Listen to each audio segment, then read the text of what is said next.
What's going on, everybody? Eric Lindquist at Stochastic here in the Odd Shepherd channel, coming to you with another edition of MLB Lindy's Leans, Likes, and Locks, and NFL Lindy's Leans, Likes, and Locks. Hit that like button, subscribe button, notification bell. Goes a long way for me on this video. Goes a long way for you. That way you become a prize whenever great content is going live here at our little neck of the YouTube woods. MLB smashed at the tail end of last week. It was just fantastic stuff, but NFL went a little bit lacking here for the Sunday slate, that's for sure, and it's a bummer. And these are not the days that I'm a big fan of because it's basically all just good stuff for the premium Discord where we hit a lock that got added with Junkins. Unbelievable. Just destroyed 11.5, 12.5, 13.5 rushing yards, wherever you got that number at. And then we hit 3 of 4 touchdowns. And then we just continued to pile it up. We hit pick'em cards. Well, we've got 2 of 3 hitting for the pick'em cards here going into Monday. I'll talk about Xavier Hutchinson and some of the Houston goodness that we got. But we got 2 NFL games going on the slate. We also have 9, look at that, 9 MLB games here. So I've got 2 MLB plays and I've got 1 and change. We'll talk a little bit about the NFL plays because there's a lot going on there, but my Vikings just laid an egg. I'm wearing a Notre Dame shirt, which is pathetic. I didn't even go there, but they're 0-2, and my Vikings, I feel like we should be 0-2. The fact that we're 1-1 is ridiculous, but whatever I just witnessed, team just got done.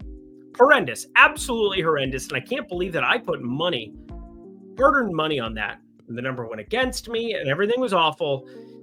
You should just see that stuff coming as a Minnesota sports fan, and yet somehow it's funny that we don't.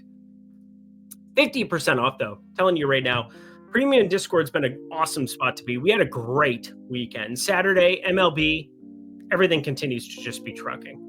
The monthly, $25, less than $1 a day to come kick it in the Discord. It's been paying for itself, and you don't have to hear it from me. You can hear it from other people in the Discord who will comment below or over on X or wherever you might want to be. If you're curious, again, check out the weekly, if you will, for $10.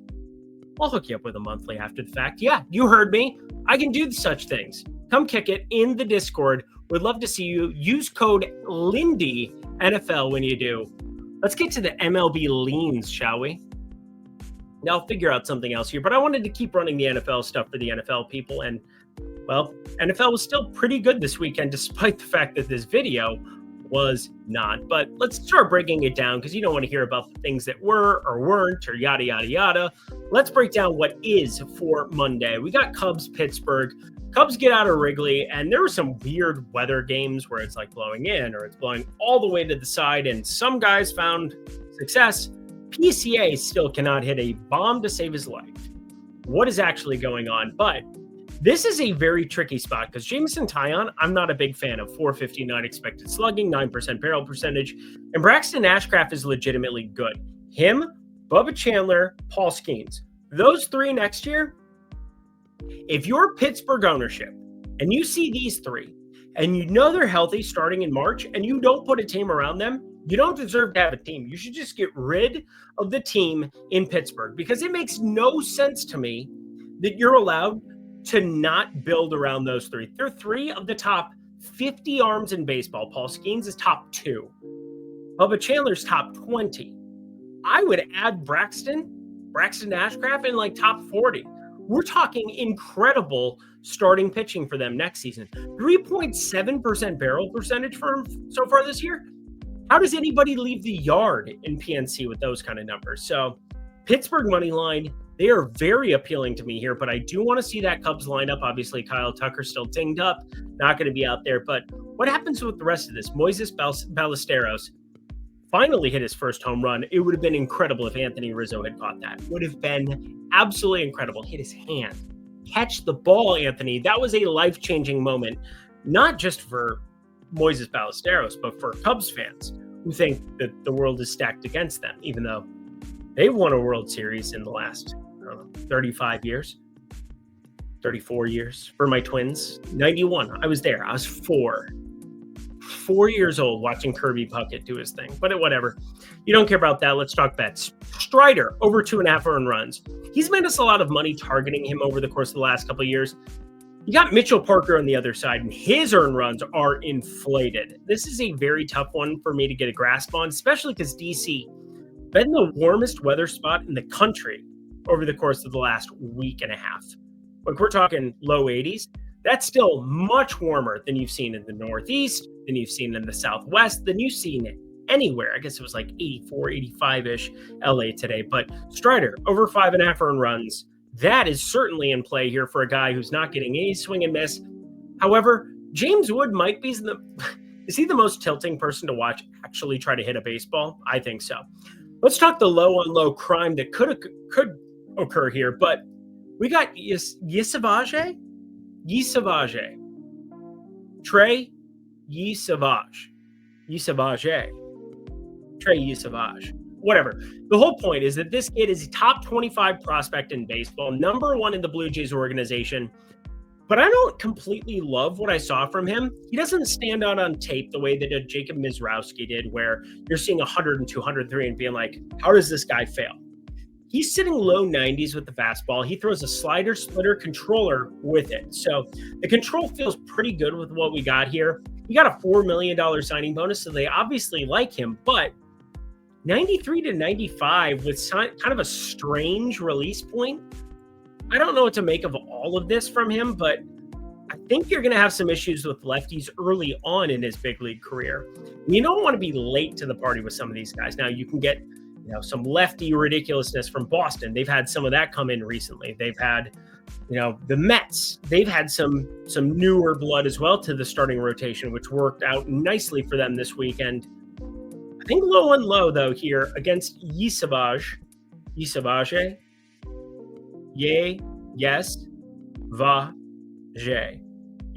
Vage. No, that can't be it. Yisavage. I'm done talking. I could have turned the volume on while I was watching him pitch there at AAA, but the whole point is that I think lefties are going to be a thing for him early in his big league career. This is a AAA ballpark. Really want to see the numbers because he's a very touted prospect, but a little worried about him in here in this spot. Not worried about Kyle Bradish. Everything he's done has come up completely roses since he got back. Now he was dinged up, and, well, it's really good to see him at the top of his game for a Baltimore team that has no use for that right now, other than just staying healthy here as we lead into next season. And Bradish K-Ladder is not going to go beyond 90, 92, but that doesn't mean that on certain iterations of this White Sox lineup that we can't take advantage. So it might be a straight play, which has happened more than not when I've thrown these K-Ladders up, but I want to see that White Sox lineup, what they roll out for it, because there are strikeouts that can be available with the Michael A. Taylors and such at the bottom half of the lineup. There's also some iterations of it that aren't so good. So Bradish K-Ladder, let's be a little bit calm. Let's be chill. Let's pay attention. Alec Burleson, he's been paying attention to anything that righties have been throwing at him. And overall, one of the best lefty hitters in baseball. Like, I truly believe Alec Burleson going into the next couple of years. He has a 14.3% K rate. He never strikes out. He's slow as fuck, so there's that. But otherwise, 348 xWOBA, love. 276 expected batting average, love. 15.7 degree launch angle, not going to help you a lot in St. Louis, especially in September. But overall, you got to feel really good as a Cardinals fan, knowing that you have Ivan Herrera, who was dinged up at one point this year, and that was a catastrophe for them. Wilson Contreras, who can now play first. Alec Burleson, who can play first or DH. Lowell Sneadball. There are some great pieces on the St. Louis team. You got to find something else other than just Sonny Gray. Sonny came home with a list of names. Didn't believe in transcendence. Where are my Sean Cole fans at? Real ones know. Some people just heard that and turned off this program, and that's fine too. But Alec Burleson, 2+ bases. Give me mid plus 140, plus 150. We can talk about Alec Burleson. Are we going to get that good? I'm not sure. But against this Zach Littell fellow who has massive lefty problems, Alec Burleson is the guy that I'm paying the most attention to. Speaking of lefties, we got Yordan Alvarez. Jesus Sanchez could have easily gone in this graphic as well. We got Jack Leiter on the mound. Jack Leiter has been really good in the strikeout department, and that's the main reason. And I'm looking at guys like Jesus Sanchez and Yordan Alvarez. Neither of them strike out a lot. They have lefty power, but Alvarez, the much better launch. 18-degree average launch angle, and then some pitches that you're going to get out of Leiter, who's already a fly ball pitcher for what it's worth. Look at his ground ball percentage. 36.1% is nothing. 31.3% fly ball percentage. Ha! These are bad things. Houston, The AL West is going to be crazy to watch the next couple of days. We got Seattle, we got Houston, the Angels are still distant, but otherwise, it's going to be an exciting end of the division between Houston and Seattle. I can't wait to watch. Texas.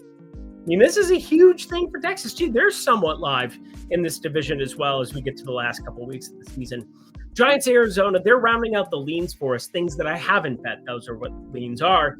And Jason Alexander, Houston side, we're done talking about him. I had a different thing on my sheet. We got the Giants, we got Arizona in this one, and boy, oh boy, how do you feel about Kai Tang taking on Zach Allen? Personally, I don't feel very good, but Kai Tang, he's really figured some shit out after some horrendous outings. Now, the surface stats don't look good. 7.54 ERA, horrendous. 1.76 whip, horrendous. But there's a reason he's up here right now. Very shallow arm angle for a righty, 24-degree launch or 24-degree angle that you've got on it. But adding the sweeper with the four-seamer, there's some good things that have been going on. Partially because of some matchups.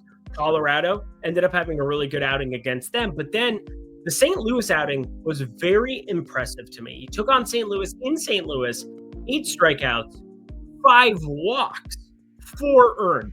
What are we even doing here, Kai Tang? What are we even doing with our lives?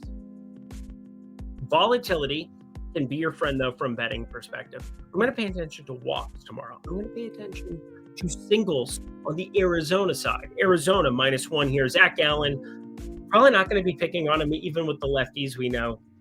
Major league hitter, Rafael Devers. Major league hitter. A couple of other ones. Not Ramos at the moment. Devers, Chapman, Ramos at times, but Casey Schmidt, want to see him. Jung-Hoo Lee, that's the other guy from a singles department that I'm paying attention to. But singles have been treating us well, not just because the strip club's fun, but 50% off, friends. That's what I'm talking about. Singles. 10 of them weekly. $10 for a week, hanging out in the Lindy Discord down at the link below. $25 for the monthly. Would love to see you there. That's all I got for you. Let's get ourselves to the light, shall we? To some actual bets we go. I'm going to get Cody. Cody? What? Who's Cody? Sounds like an asshole. Code NFL. Lindy NFL. That's how you sign up for the Discord. Let's get to some play, shall we? The Yankees taking on Minnesota. This was the easiest click that I have seen in quite some time. What is it about Minnesota and Target Field that just gets pummeled this time of year? Arizona. How many times did we end up on overs there? I've gone 4-1 on Minnesota overs over the course of the last 2 weeks. They've been on the card a ton. Carlos Rodon, he's fine. We're going to roll out a very righty-heavy lineup against him, and you're still going to get one of like a Matt Wallner or a Cody Clemens who went triple dong on Friday. I triple donged at you. You can't triple stamp a double stamp. You can't triple stamp a double stamp, but in this specific spot, we can surely take an over of 8.5. Because why the frick do we have 8.5 for Simeon Woods Richardson? 20.4-degree launch angle, 11.7% barrel percentage, 329 xWOBA. And this Yankees lineup has been hitting the damn baseball. None of this makes sense to me. I mean, did you watch this Boston Yankees game? 6-4, but like there were some bombs from Rosario, Judge, Caballero. There's some guys who have been hitting, and you get a righty up there against a Jazz Chisholm, against a Ben Rice, against a Ryan McMahon, against a Trent Grisham. Man, does this feel ridiculous. This is a ridiculous line. This should be 9.5, sitting pretty much -110 both sides. So over 8.5, definitely on the card to begin. We go to Phillies taking on the Dodgers. Huge series coming up for both teams. I mean, the NL West still very much live for San Diego, for the Dodgers. And then you got the Phillies, who are they've been going berserk, way up there against the Metsies, but both teams trying to find their way into like a potential 1 seed. And the Dodgers sitting further back is what it is. They were supposed to be a 109-win team in Vegas this year. It hasn't come to fruition. But what I really think makes the most sense here is looking at the barrel percentages and hard hit percentages and looking at platoons. Ranger Suarez is a lefty.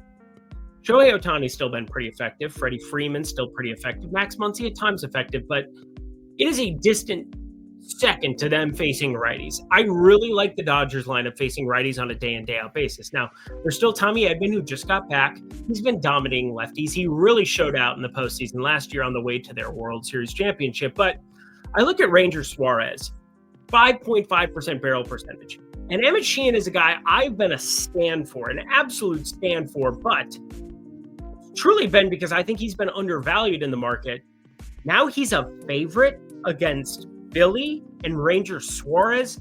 That doesn't track within 11.1% barrel percentage, 21-degree launch angle, 43.8% hard hit. And Schwarber, Harper, Marsh, even this version leading off of Harrison Bader, I doubt he does against a righty for what it's worth, but like, these are ridiculous times we're living in where Philly money line is plus 116 with Ranger Suarez on the mound. I have to try to take advantage. Looked at the first 5 numbers. They're a little bit inflated.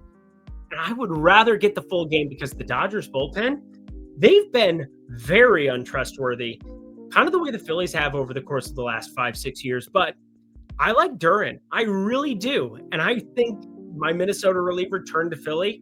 This is somebody who's sneaky here as you get to late games. He really closes things out. If the Phillies can be up early, they'll put their neck on the jugular. Alrighty. Oh, we got NFL first. I'll talk about that. Lindy NFL. That's the promo code. Wasn't my best video here for you on week 2, but it was fantastic in the premium Discord. And overall, my hopes are up for NFL this season. I have a great process. I got some really good stuff coming your way in the NFL streets, not just on social at Eric Lindquist. You can follow me there, but on this program as well. We're going to be tracking some bets. We're going to be firing some good stuff off. You're going to like the Lindy's content going forward, I think. Lindy NFL. I've proven it with Lindy's long balls. I can be profitable for you. I can track it right in front of your face, how I am doing. We're going to do it in the NFL streets, and I got some really fun stuff coming. Get early to the party because I want you to get the best numbers and make the most money with me. Lindy NFL, that's how you do it. Let's get to the NFL play, shall we? Hit that like button if you could for me as well as we talk Tampa and Houston. Houston coming off of kind of an embarrassing loss to the Rams. Truly because their offensive line was not doing anything. One of the worst offensive lines in football. And the Tampa Bay side, they got lucky. Younghoe Koo, who ends up getting sent to the Shadow Realm. And then, well, Atlanta goes and finds a guy who makes 5 of 5. And now Koo is probably gone. He gets the nah wave at this point. But kind of a wild run out there because a kicker, well, pretty dramatic. It's dramatic for a kicker, but let's talk Tampa. Let's talk Houston. And Houston is one of the best kickers in football, period. For those who don't pay attention to such things, I love dome kickers, and I love dome kickers with red zone struggles. And you kind of get that with Houston because the running game, they said they were going to make Nick Chubb the featured back, and he is, but that's a very one-dimensional back where you're basically going play action into stuff. He's not going out in the flat, although 0.5 receiving yards is his line. I stared at that for a long time today. I decided not to pull the trigger on it, but you take a look at that one. Take a look. It's in a book. Reading rainbow. Anyway, Tampa Bay. I want to start with this. Chris Godwin being out. Are they even going to notice? Emeka Egbuka is so good at football. This guy at Ohio State on the way to their natty last year. Dynamic, ridiculous, unbelievable Rose Bowl, unbelievable natty. Everything about him is just special. But 2 touchdowns, only 4 catches. Can't really go to some of these inflated props for him. In fact, I looked at some unders, but then I kept living my life because Baker Mayfield seems to really like him, as do everybody in Tampa, as you should, because he's an absolute stud. But my main thing here, we got ourselves a lean. I want to talk about Daniel Hunter. I talked a little bit on the Lindy's Leans, Likes, and Locks video for NFL exclusively for Sunday. Wanted to give you a little bit of a preview for what I was looking at on Monday. I think Daniel Hunter is one of those guys who's going to rack up a bunch of sacks in a Houston uniform. In fact, I think Houston's defense is going to be what this team truly is made out of going forward. C.J. Stroud is a functional quarterback. You got Nico Collins, who is one of the best receivers in football. And then they need to find something else to come along for the ride. Christian Kirk still dinged up with the hamstring injury, which just seems to be lingering. Higgins mixed in a little bit. Xavier Hutchinson. My Iowa State brethren ends up getting a ton of snaps in week 1. Ends up getting over his number, 19, 14 and a half. So some low numbers on him in some of the alt markets. Pay attention to Xavier Hutchinson, but pay attention to Daniel Hunter's sacks here. 0.5 sacks for him and Anderson Jr. I mean, we're getting some big numbers for guys that I think are going to get after the quarterback. Plus, Tristan Wirfs. Pay attention to his status here in Tampa Bay. In the event that Tristan Wirfs is out for this one, I will end up betting this because Tristan Wirfs is one of the most important players in all of football. Him, Darisaw from my Minnesota Vikings. You got to give your quarterbacks time in the pocket, especially these right-handed quarterbacks. I just got done watching Michael Penix. His blind side is technically the right side of the offensive line, but boy, I like this Houston defense a lot. But Mike Evans' touchdown is my favorite play of the entire game. You can get it plus 166 at ProfitX. Saw a ton of liquidity there. Plus 155 at DK. Just fine with that as well. Mike Evans is going to be a touchdown machine going forward. Just is. Ibuka had 2 of them week 1, and now we're getting a massive plus money tag. This would be plus 120 if Mike Evans caught a touchdown week 1. Doesn't matter how, doesn't matter when. This is an inflated number based on recency bias. This guy is a double-digit touchdown every single year that he's healthy guy. And we're getting plus 155, plus 166 over at Novig and ProfitX. Take advantage of that. Let's move on from Merry Way. One more NFL game to cover. Hit that like button, subscribe button, notification bell. As I would say, the 3 most impressive teams to us week 1 of the NFL season. I would say Buffalo, just the resolve that they had against, I believe, the most talented roster.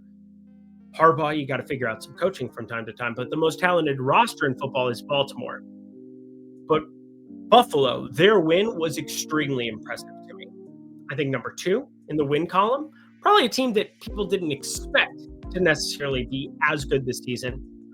I thought the Vegas Raiders had a very impressive win going into New England with Mike Vrabel, new team, new situation. We'll see how they end up handling this game here because I believe number 3 on the board is the Los Angeles Chargers taking down Kansas City in pretty handily fashion. But I think we all knew outside of Rashawn Slater, left tackle who ends up being out for the year, gets hurt in the preseason, unbelievably bad break. They basically just move everybody over a little to the left. And this offensive line was unbelievable against Kansas City. Jones got no pressure. Nobody got any pressure on the Kansas City side. And you saw Justin Herbert out there milking time, taking his time, and making for somebody who's working in slow motion, he still makes very fast decisions. Keenan Allen, Ladd McConkey, Quentin Johnston. I mean, unbelievable stuff from Johnston there in week 1 as well. But my thing is that I can't really figure out what I want to do with this game. There are a lot of things that I want to do. Genty, under 91.5 rushing plus receiving yards. I don't think he's that good still. I will keep beating the bell that Ashton Genty is overrated. Boise State, he was all right for Boise State, but he goes to the Fiesta Bowl, takes on Penn State, and just doesn't really look acclimated to that speed of play. Didn't really look in his element against New England either, for what it's worth. But the Chargers money line, in conjunction with the Genty under 91.5, not just playing it for the sake of playing it here, finding a little bit of an extra boost here, if you will. I know that sometimes you got to find those third legs for the old profit boost, but Chargers money line, Genty under 91.5 rushing plus receiving yards, still not sold. I know you got a ton of work, and I know that Pete Carroll is your head coach, so you're going to want to jam the rock a little bit, but against this Chargers front man, they're looking better and better by the day. Let's get ourselves the heck up out of here. Again, those are just leans on that game. Everything else there beforehand, felt pretty good about. Use code Lindy NFL. Feel really good about that. We got ourselves 2 MLB plays, 1 NFL play, and then if you're in the premium Discord, 8 to 10 props are probably coming your way between the 2 sports tomorrow. Yeah, I think you do know that. You know that already. It's going to be good times. Can't wait for tomorrow. Monday's going to be an awesome day. Come kick it with us. $10 for the week, $25 for the monthly. Would love to have you in the Lindy Discord starting tomorrow. And that does it for another edition of MLB and NFL Lindy's Leans, Likes, and Locks. Head to the comment section below. Let me know your favorite plays that exist on the board. Let me know how mad you are at me for Friday, but you're probably not mad at me for Sunday overall. I mean, Friday's video for Sunday. Video sucked. Premium Discord was awesome. I hate when stuff like that works out because obviously I don't want everybody to have to be in the premium, but they get the best bang for the buck for a reason. I mean, I spend the most time in there. I'm in there all the time, usually just trolling people. Really fun.